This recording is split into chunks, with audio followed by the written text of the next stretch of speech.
Do you remember that much talked about Russian offensive, the one that was supposed to break through and shatter Ukraine's defenses in the Donbass? Well, according to a recent report, what seemed like a breakthrough was actually something very different, a carefully prepared Ukrainian trap. Kyiv, it says, was not caught off guard at all. They knew exactly what was happening and were simply waiting for the right moment to flip the situation around. And if that alone isn't enough to grab your attention, the larger strategic consequences are even more fascinating, because what we see on the surface doesn't tell the whole story. Now, I can't independently confirm these claims. It could be true, or it could just be one large psychological operation from Ukraine, trying to downplay what was, in reality, a genuine breach of their lines. But there is one very real piece of evidence that makes this trap theory worth considering. So let's step back and recap what actually unfolded. In the area near two important cities in Donetsk, Russian forces made a rapid push northeast of Pokrovsk. In just a few days,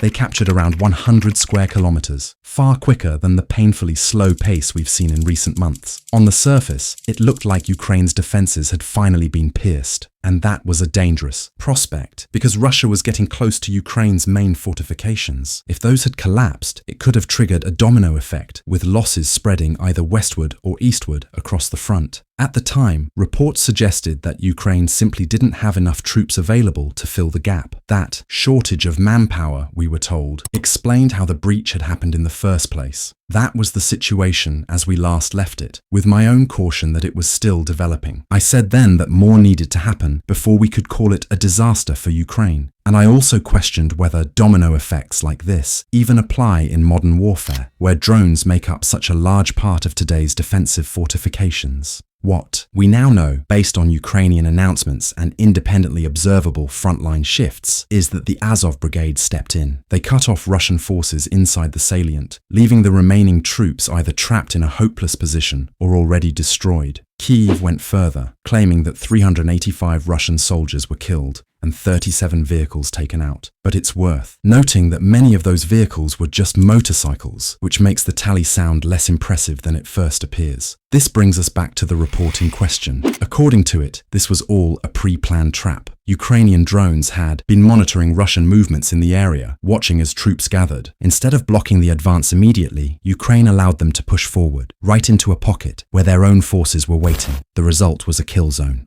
I want to stress, I have no way of knowing if this account is true. The article itself provides little detail about how its sources know this, so we have nothing solid to scrutinize. What we can say is that Ukraine's lightning-fast reaction turned what looked like a major setback into a sudden victory. That turnaround is hard to explain unless there was some kind of preparation behind it. Of course, all of this assumes the front line is even stable right now. No small assumption, given how fluid things can be in the fog of war. What really matters is the bigger picture, and what this claim, if true, tells us about the strategic state of play in Ukraine. Let's begin with Kyiv's use of the Azov Brigade. These soldiers act as Ukraine's firefighters, sent wherever the front is, at risk of breaking. Their job is to put out flames before they spread. In a defensive war like Ukraine's, such units are essential to survival. But in this case, Kyiv didn't just use them defensively. They were positioned for a counterstrike, more like an offensive tool. That gamble appears to have worked, but it carried real risk. If another breach had opened somewhere else, Azov might not have been free to respond in time. Fortunately for Kyiv, Russia didn't manage to create another serious breakthrough elsewhere to punish this gamble. But the point remains, even if the trap was intentional, it came with significant risks attached. And that sense of risk stretches even further when you look at the intelligence game. Ukraine didn't just have to spot Russian forces massing for the advance. They also had to be sure that Russia had no idea about the Ukrainian troops lying in wait. If Moscow had detected the counterforce, it could have simply called off the attack, tying down Azov without ever committing troops. Worse, Russia could have been hiding an even larger reserve nearby, turning Ukraine's trap into a deadly ambush of its own. In other words, Ukraine played a reverse card, but they had to be confident Russia didn't have one to throw back. This is what modern intelligence looks like in the age of drones. A constant game of move and counter-move, with each side trying to outsmart the other. And it's only a matter of time before this kind of one-upmanship becomes a regular sight on the battlefield. Now, think for a moment about what this supposed trap really suggests. The next time Russian intelligence thinks it has spotted a weakness in Ukraine's defenses, can it trust what it sees? Is it truly an opening, or is it just another carefully staged ambush? Picture it. Russian scouts advance, testing what looks like a vulnerable line. They find nothing unusual, so reinforcements are called in. But hidden around and above that same position are Ukrainian troops, waiting silently. Within minutes, those Russian forces are gone, erased from the fight.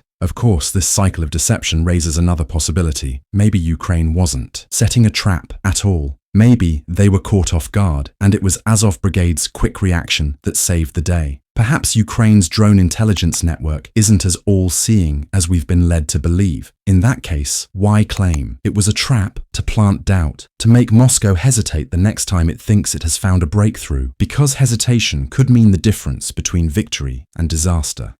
If that's true, then saying it was all planned is exactly the kind of psychological edge Ukraine would want to project.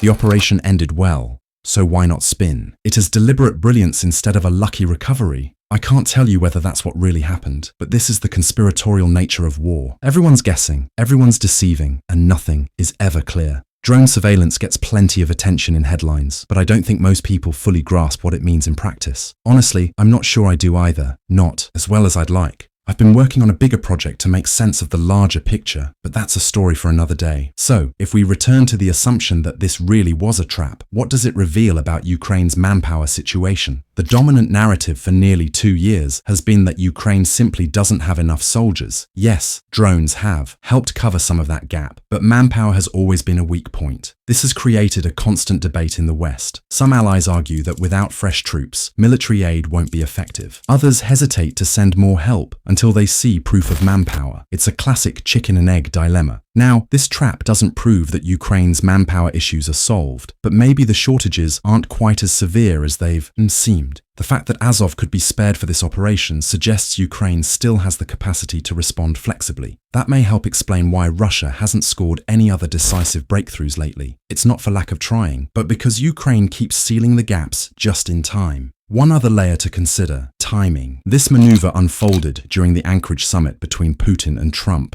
Had the situation really been as dire as it first appeared, Trump might have seized on Ukraine's vulnerability as a reason to push for mediation, right at the worst possible moment for Kyiv. That would have been an enormous risk to take just to kill a few hundred Russian soldiers. Of course, maybe Washington knew ahead of time that this was a planned operation. But after years of strained intelligence sharing between Kyiv and Washington, first under Biden and now under Trump, that seems unlikely. Still, it played out in Ukraine's favor. The summit passed without major consequences, and Russia suffered the casualties Ukraine wanted to inflict. One final point: propaganda value. On that front, Ukraine may not have gotten the victory it hoped for. Media attention focused heavily on the Russian breakthrough narrative during the summit, but almost immediately afterward, coverage dropped off a cliff. US voters were left hearing more about diplomacy than about Ukraine's supposed tactical brilliance. That means this won't go down as a propaganda triumph on the scale of Kursk, Spiderweb, or other famous moments. But there is a silver lining. Polling shows that Republican voters are increasingly supportive of sending aid to Ukraine. So even if this story didn't dominate headlines, it may not matter as much politically. And before you expect me to end this video with book recommendations about the war, surprise, I won't. I actually took a mental health morning before putting this together, and I enjoyed it. So instead, let's pause and share a quiet moment of calm with a relaxing view before we descend back into the chaos of modern conflict.